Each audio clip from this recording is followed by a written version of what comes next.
జగన్మోహన్ రెడ్డి గారిని ఆదరించే మనుషులు ఎక్కువయ్యారు. 100% జగన్మోహన్ రెడ్డి గారు వస్తారు. మాకు జగన్ గారు వస్తారు, మాకు నమ్మకం ఉందండి. సూర్యనారాయణ రెడ్డి గారు గెలుస్తారండి, పక్క జగన్ గారే గెలుస్తారు. ఒక్కడిని జయించలేక ఇంతమంది కూటమితో వస్తున్నారు. 100% అవుతూ పొందారండి జగన్ బాబు గారు ఇచ్చిన పథకాలండి. ఓ పక్క ఎమ్మెల్యే అభ్యర్థులుగా డాక్టర్ సూర్యనారాయణ రెడ్డి గారు వైఎస్ఆర్సీపీ పార్టీ నుంచి, బీజేపీ పార్టీ నుంచి ఏమో రామకృష్ణ రెడ్డి గారు నిలబడుతున్నారు. ఇద్దరిలో ఎమ్మెల్యే అభ్యర్థిగా గెలిచే అవకాశం అవ్వకుందంటారు. ఇంత పిల్లల్ని అడిగినా చెప్తా ఉంటారు ఖచ్చితంగా సూర్యనారాయణ రెడ్డి అన్న ఆయన మళ్ళీ రెండోసారి విజయాన్ని అందుకోవడానికి సిద్ధంగా ఉన్నారని చెప్పేసి.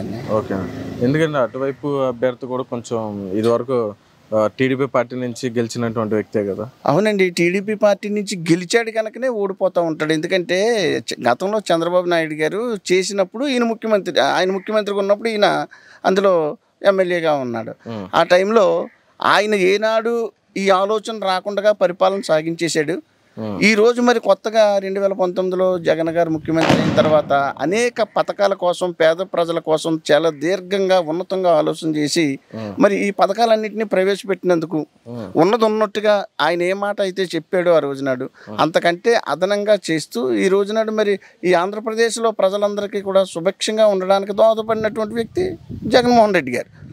మరి దాన్ని బట్టి మళ్ళీ రెండోసారి ఈయన వస్తే బాగుంటుంది. ఈ రోజునాడు పాఠశాలలు బాగుపడ్డాయి, వైద్యశాలలు బాగుపడ్డాయి, పిల్లలు ఉన్నతమైన విద్యని అనుభవించడానికి దోహదపడతా ఉంది. మరి తల్లిదండ్రులు ఈ రోజునాడు ఉదయాన్నే పిల్లల్ని ఎంత నీట్గా మరి స్కూళ్ళకి పంపిస్తున్నారు అంటే మరి ప్రభుత్వం ప్రవేశపెట్టిన జగన్మోహన్ రెడ్డి గారు ఇచ్చినటువంటి ఆ షూ కానీ, ఆ బ్యాగ్ కానీ, ఆ బట్టలు కానీ, ఆ బుక్స్ కానీ చదువుతుంటే మరి ప్రైవేట్ స్కూళ్ళ కంటే ధీటుగా తయారు చేసి ఉండడం వల్ల తల్లిదండ్రులు చాలా సంతోషంగా ఉన్నారు. అది అంతా చేస్తూ మళ్ళీ అమ్మఒడి ఇస్తూ ఉన్నారంటే మరి ప్రభుత్వాన్ని మళ్ళీ కావాలని కోరుకుంటారు కదా. పైన కూడా చంద్రబాబు నాయుడు గారు జగన్మోహన్ రెడ్డి గారి మధ్య జగన్ గారు వచ్చే అవకాశం ఉందా? 100%. ఇక్కడ ఏదైతే జరుగుతూ ఉంటుందో మేము ఏ ఎమ్మెల్యేని అయితే చేసుకుని ఇక్కడ ఎమ్మెల్యే చేసుకోవాలని ఆలోచిస్తున్నాము ఫ్యాన్ పార్టీ ద్వారా సత్యనారాయణ రెడ్డి గారిని ప్రతి నియోజకవర్గంలోనూ అలాగే ఉంది. తద్వారా మరి రేపు జగన్ గారే ముఖ్యమంత్రి అవుతారు.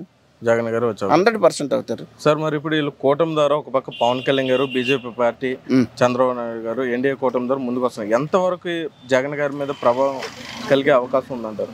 ఏమండి, ఈ రోజు నాడు ముగ్గురు ఏకమై ఒక్కళ్ళ మీదకి రావాలంటే ఇప్పుడు చేస్తున్న అభివృద్ధిని బట్టి చూస్తే శత్రువులు పెరుగుతూ ఉంటారు. వాళ్ళకి బలం సరిపోలేదు. బలం సరిపోకపోతే ఆటోమేటిక్గా ఏమయ్యారు వాళ్ళతో. అసలు బీజేపీని ఈ రోజునాడు ఆయన హక్కును చేర్చుకున్నాడు అంటే ఒకప్పుడు బీజేపీ కోసం ఇదే చంద్రబాబు నాయుడు గారు మరి నల్ల రిబ్బన్లు కట్టుకుని రకరకాలుగా మరి ప్రచారం చేసి చాలా ఏమనాలంటే దాన్ని చాలా విపరీతంగా ట్రోల్ చేసి పాడేసాడు. మరి ఈరోజు ఆయన దగ్గరికి వెళ్ళి అన్నాడంటే అంటే రేపు ఒకవేళ జగన్మోహన్ రెడ్డి గారు వస్తే నా పరిస్థితి ఏంటి అని చెప్పేసి అని ఆయన భయపడుతూనే ఆయన దగ్గర చేరాడని చెప్పేసి నాకు అనిపిస్తూ ఉంది.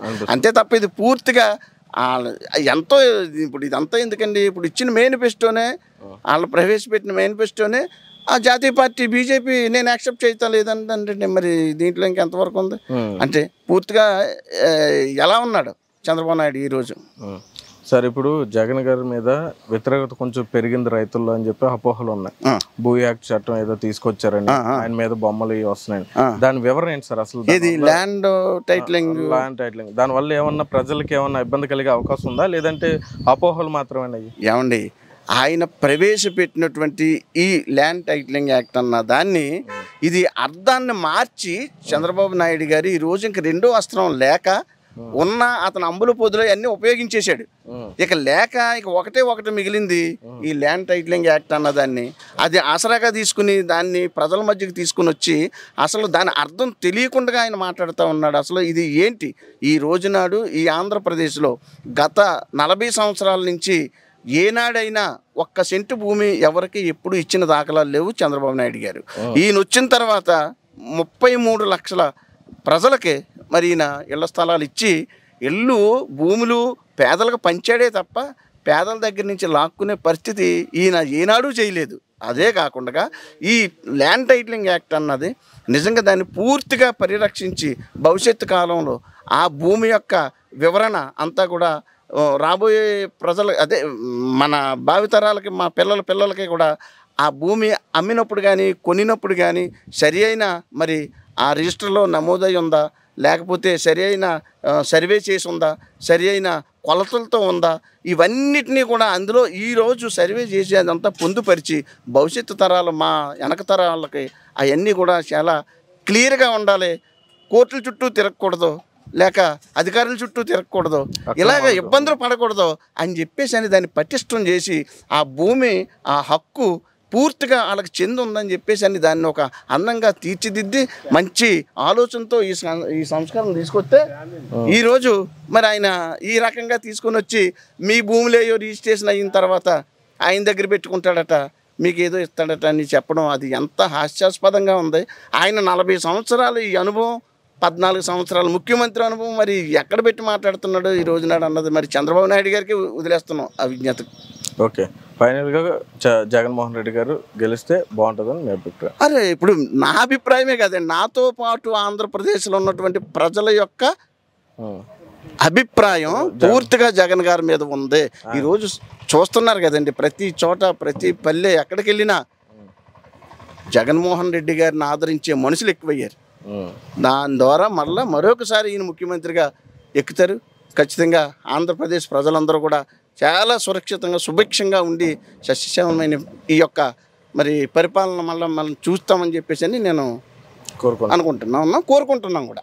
సార్, మీ నియోజకవర్గంలో వైఎస్ఆర్సీపీ పార్టీ నుంచి డాక్టర్ సూర్యనారాయణ రెడ్డి గారు ఒక పక్క, మరొక పక్క ఏమో బీజేపీ పార్టీ నుంచి రామకృష్ణ రెడ్డి గారు ఒక పక్క, వీళ్ళిద్దరూ ఎమ్మెల్యే పదవి కోసం పోటీ పడుతున్నారు. ఇద్దరులో ఎవరు గెలిచే అవకాశం ఉన్నారు? సూర్యనారాయణ రెడ్డి గారు గెలుస్తారండి పక్క. అందుగల కారణం సార్? అందుగల కారణం అంటే ఆయన డాక్టర్గానే ఆల్రెడీ మంచి పేరున్న వ్యక్తి, రాజకీయంగా కూడా మంచి నీతిపరుడు. ఆయన ఏ వర్క్కి వెళ్ళినా లంచాలు తీసుకోవడం కానీ, లేదంటే ఏ సామాన్య మానవుడు వెళ్ళినా బాగా మాట్లాడడం, ₹1 లంచం లేకుండా అడిగిన వెంటనే ఆయన పనిచేసి పంపించడం అనేది ఈ యొక్క డాక్టర్ గారి ప్రత్యేకంగా మనం చెప్పుకోవాలి. అలాగే ఇప్పుడు జరుగుతున్న సంక్షేమ పథకాలు కూడా బాగా మంచి పేరు తెచ్చిపెట్టినాయి.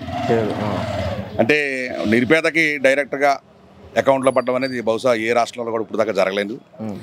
మన వైఎస్ఆర్సీపీ వచ్చిన తర్వాతే నేరుగా పేదలు అనేవాడికి ఖచ్చితంగా న్యాయం జరుగుతూ ఉంది.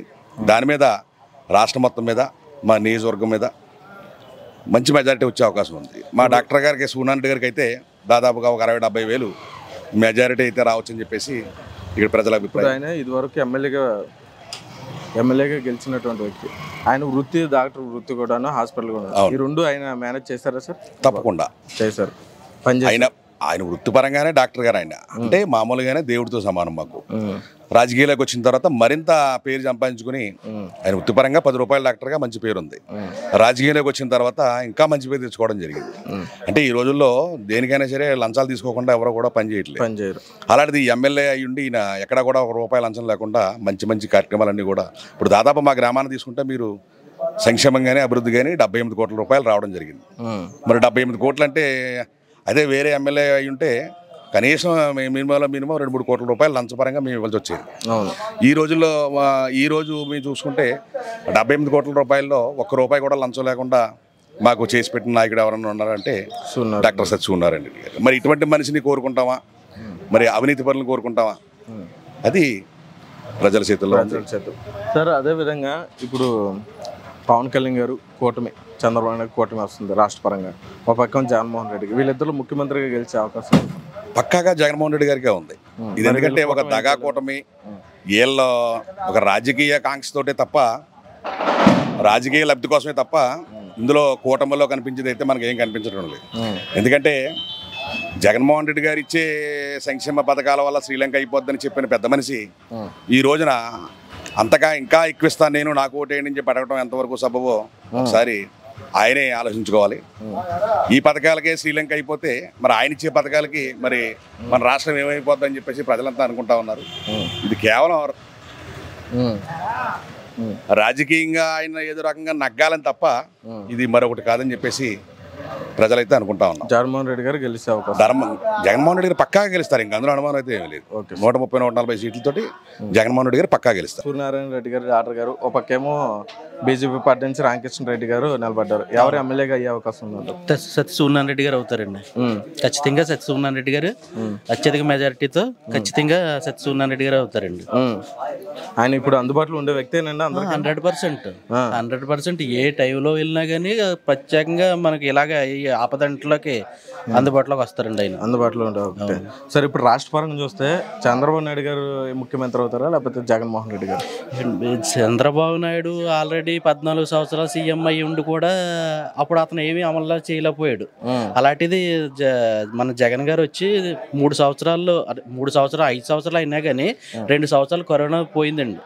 3 సంవత్సరాల్లో కూడా ఎంతో డెవలప్మెంట్ అయ్యిందో, స్కూల్స్ అనే కాదు, హాస్పిటల్స్ అనే కాదు, ప్రతిదీ చెప్పుకుంటూ పోతే చాలా ఉన్నాయండి. అలాగా జగన్మోహన్ రెడ్డి గారికి పట్టం కడతారు తప్ప చంద్రబాబు నాయుడు గారికి పట్టం కట్టరండి. మరి వీళ్ళు కూటమితో వస్తున్నారు కదండి, ఏ వరకైనా ప్రభావం జరిగే అవకాశం? ఏమంటే జరగడానికి ఒక్కడిని జయించలేక ఇంతమంది కూటమితో వస్తున్నారు. ఇది ఒక్కడి జయించడానికే భయపడి ఇంతమంది కూటమితో వచ్చారు. జగన్ సంభవం మళ్ళీ జగన్మోహన్ రెడ్డి గారు వస్తారు. 100% జగన్మోహన్ రెడ్డి గారు వస్తారు. సార్, మీ నియోజకవర్గంలో ఒక పక్క ఎమ్మెల్యే అభ్యర్థులుగా సూర్యనారాయణ రెడ్డి గారు, డాక్టర్ గారు, అలాగే బీజేపీ అభ్యర్థిగా రామకృష్ణ రెడ్డి గారు నిలబడ్డారు. ఎవరు ఎమ్మెల్యేగా గెలిచే అవకాశం ఉందంటారు? ఎందుకంటే డాక్టర్ గారు చేసిన పనులు బట్టి, అంటే జగన్ అని అంటలేదు, డాక్టర్ గారు మా ఏరియాలో మా ఈ చుట్టుపక్కల అంతా ఆయన చేసిన పనులు బట్టి మేము డాక్టర్ గారే నెక్కుతారు. మేము డాక్టర్ గారికి ఓటేస్తాం. ఎందుకంటే మాకు ఆయన ప్రతి గ్రామానికి ఒక వాటర్ ట్యాంక్ ఏంటి, సిమెంట్ రోడ్లు ఏంటి, అలాగే వర్గం ఏ వర్గానికి హాలు మామూలుగానే మీటింగ్ హాల్స్ అలా ఇవ్వడం చేయడం బాగా ఎక్కడ చాలా వరకు వర్క్లు చాలా పనులు చేసి పెట్టారు ఆయన డాక్టర్ గారు. దాని గురించి మేము డాక్టర్ గారికే ఎమ్మెల్యేగా మేము ఇస్తున్నాం. ఇప్పుడు రామకృష్ణ రెడ్డి గారు కూడా ఇప్పుడు కూటమితో వస్తున్నారు కదా, అది ఏమన్నా ప్రభావితం కలిగే అవకాశం ఉందా? కష్టం అండి, ఎందుకంటే గతంలో చేశారు, గతంలో 14 సంవత్సరాలు చేశారు. మరి ఆయన చేసిన పనులకి ఇప్పుడు చేసిన వాళ్ళు చూసుకుంటే అసలు అవకాశం లేదండి. అంటే వాళ్ళ ప్రయత్నం వాళ్ళు చేస్తున్నారు. అది ఎందుకంటే ఒకళ్ళు వేసిన తర్వాత ఒకళ్ళు ఓటుకి 2 ఎక్స్ట్రా పార్టీ ఉండాలి, లేకపోతే అదొక వెళ్ళడానికి అవకాశం ఉండదు.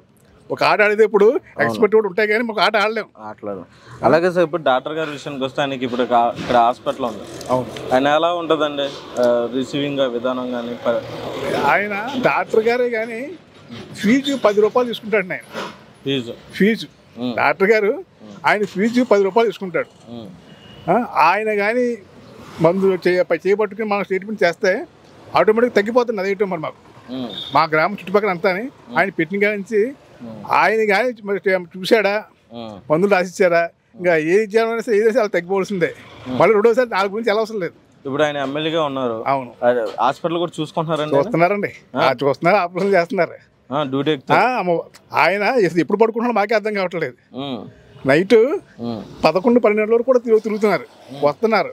మళ్ళీ పొద్దున్న 3 గంటలకు లేచి 2 గంటలకు లేచి ఆపరేషన్ చేస్తున్నారు. 7 గంటలకు 6 గంటలకు మళ్ళీ వచ్చేస్తున్నారు. అంత అలాగే ఓపికగా చేసుకొస్తున్నారండి. పాపం సేవ అన్నది అందరికీ చేయొచ్చు, అందరూ అవకాశం ఉంటుంది. కానీ మా డాక్టర్ గారు చేసిన సేవ 2 పదాలుగా చేస్తున్నారు, 2 విధాలుగా. ఆయన వృత్తికి ఏమాత్రం కూడా మనకి అవకాశం లేకుండా న్యాయం చేసి పెడుతున్నారు. అలాగే ప్రజల్లో ఎన్నుకున్నారని చెప్పేసి ప్రజలకు న్యాయం చేయాలని చెప్పేసి ఎంత ఒకరు కాదు, ఇద్దరు, మా మేడం కూడా తనతో పాటు ఆయనతో పాటు ఉండి ఆవిడ కూడా నడిపిస్తుంది. సరే, ఇప్పుడు పైన రాష్ట్ర పరంగా చూసుకుంటే ఒక పక్క జగన్మోహన్ రెడ్డి గారు, ఒక పక్క ఏమో చంద్రబాబు నాయుడు గారు కూటమితో పోటీ చేస్తారు. అవును, ఇద్దరిలో మళ్ళీ ముఖ్యమంత్రి అయ్యే అవకాశం అవుతుంది. మాకు జగన్ గారు వస్తారు, మాకు నమ్మకం ఉందండి. ఎందుకనండి? ఎందుకంటే ఇప్పుడు ఈ రోజుని కొన్ని పథకాలు ఇంటి దగ్గరకు వచ్చేస్తున్నాయి. వాలంటీర్లు చెప్పేసి గతంలోని ఒక పెన్షన్ తీసుకోవాలంటే పంచాయతీ పొడి తిరగడం, రాయించుకోవడం, మళ్ళీ పంచాయతీ పొడి తీసుకోవడం, మళ్ళీ తీసుకోవడానికి మళ్ళీ రావడం వెళ్ళడం కొంచెం ట్రబుల్గా ఉండేది. అది ఏం లేకుండా ఇంటి దగ్గరకు వచ్చేస్తున్నాయి. మెయిన్ వాళ్ళకే ఇంపార్టెంట్గా పెద్దవాళ్ళకే, ఎందుకంటే వాళ్ళు పిల్లలందరూ వదిలేశారు, వాళ్ళు వాటి మీద ఆధారపడి ఉంటున్నారు. వాళ్ళకి ఈ చూడుగా ఉన్నాయంటే అవే. ఇకపోతే బాగా లేని వారికి పిల్లలు చదివిస్తున్నాం, వాళ్ళకు కూడా 15,000 ఇస్తున్నారు, నేరుగా వాళ్ళ బ్యాంకుల్లో వేసేస్తున్నారు. అది ఇంతవరకు అలాగే ఎవరు కూడా చేయలేదండి. అంత ఇలాగ ఎవరు చేయలేదు. ఎందుకంటే బియ్యం ఇచ్చారు, గతంలో ఇవ్వలేదంటలేదు నేను. చదువుకున్న వాళ్ళకి బియ్యం ఇచ్చారు, అప్పుడు కూడా ఇచ్చేవారు డొనేషన్లు. కానీ తిరగగా వచ్చాయి. ఇది అలా కాకుండా డైరెక్ట్గా ఎవరి చేతి మీద పడకుండా వాళ్ళ బ్యాంక్ బుక్లో వాళ్ళకే వచ్చేస్తున్నాయి. దాని గురించి వాళ్ళు వేస్తారు ఓటు, ఇప్పుడు వీళ్ళు వేస్తారు ఓటు. ఇంకొకటి, సో వీళ్ళు కూటమితో కూడా బలంగా వస్తున్నారు కదా, కావచ్చు కొంతవరకు. కానీ ఆయన గెలిచే అవకాశాలు ఉన్నాయంటే నేను మాకు ఇదివరకు చెప్పేది అంటే జగన్ గారే గెలుస్తారు. ఇప్పుడు చేసిన పనులు బట్టి చెప్తున్నాను. చేసిన పనులు బట్టి వాళ్ళు గెలుస్తారు. ఓకే. ఇప్పుడు మరి చంద్రబాబు నాయుడు గారు కూటమితోనూ పెద్ద ఏం పర్లేదు, ఏం పని చేయదు. ఎందుకంటే 14 సంవత్సరాలు చేశాడు ఆయన చేయలేని పనులు ఈయన చాలా సులువుగా చేసుకొచ్చాడు. దాని గురించి ఆయన తక్కువ అంటలేదు, చేయట్లేదు. కాకపోతే ఈ నాకు 5 సంవత్సరాల్లోనే చేసిన పనులు, అలా 14 సంవత్సరాలకు చేసిన పనులు ఒకసారి ట్రాలీ చేస్తే ఇవే ఎక్కువ కనిపిస్తున్నాయి. జగన్మోహన్ రెడ్డి ఎక్కువ కనిపిస్తున్నాయి ప్రజల్లో కూడా. కొంచెం రేట్లు పెరిగినంటారా? మరి పెరుగుతాయి. ప్రతి ఎలక్షన్కి రేటు ప్రతిదీ పెరుగుతూ ఉంది. మీరు ట్రాలీ చేసి చూడండి, ప్రతి ఎలక్షన్కి ప్రతి విషయంలో ప్రతిదీ రేట్లు పెరుగుతున్నాయి. జనాలు పెరగకుండా అవి రావు కదా. సో కానీ అందుబాటులో చేశారు. సామాన్యుడికి పేదవాడికి తిరగకుండా పెట్టారు. అందువల్ల ఆయన మళ్ళీ గెలుస్తారు నాకు నమ్మకం. సార్, మీ నియోజకవర్గంలో ఒక పక్క డాక్టర్ సూర్యనారాయణ రెడ్డి గారును, మరొక పక్క ఏమో రామకృష్ణ రెడ్డి గారు నిలబడ్డారు. ఎమ్మెల్యే అభ్యర్థికి ఎవరు గెలిచే అవకాశం ఉంది? ఎవరు గెలుస్తుంటే అండి, డాక్టర్ గారండి చాలా మంచి మహానుభావుడు. ఆయన ఎవరి దగ్గర ₹1 లంచ తీసుకుంటాం కానీ ఎవరన్నా నీతికి నిలబడి మనిషి అండి డాక్టర్ గారు అంటే. ఇక్కడ ఈ 4 మండలాలండి, ఈ 4 మండలాల్లో కూడా ఆయన ఈ వేలెత్తి పెడితే ఎవరు సరిపోరండి. అంత మంచి వ్యక్తి అయినా. జగన్బాబు గారు కూడానండి ఒక్క ఎస్సీ బీసీ మైనారిటీల్లో కూడా ఎవరు కూడా రూపాయి తినాలంటూ ఎవరు లేరండి. ఎక్కడో 100కి నాటికి అది సాధ్యమండి. అది మనకు కాదు, అది ఎవరో చెప్పలేమండి. అది అదే సంక్షేమ పథకాలు అందరూ లబ్ధి పొందారు. అందరూ కూడా 100కి 90% లబ్ధి పొందారండి జగన్బాబు గారు ఇచ్చిన పథకాలండి.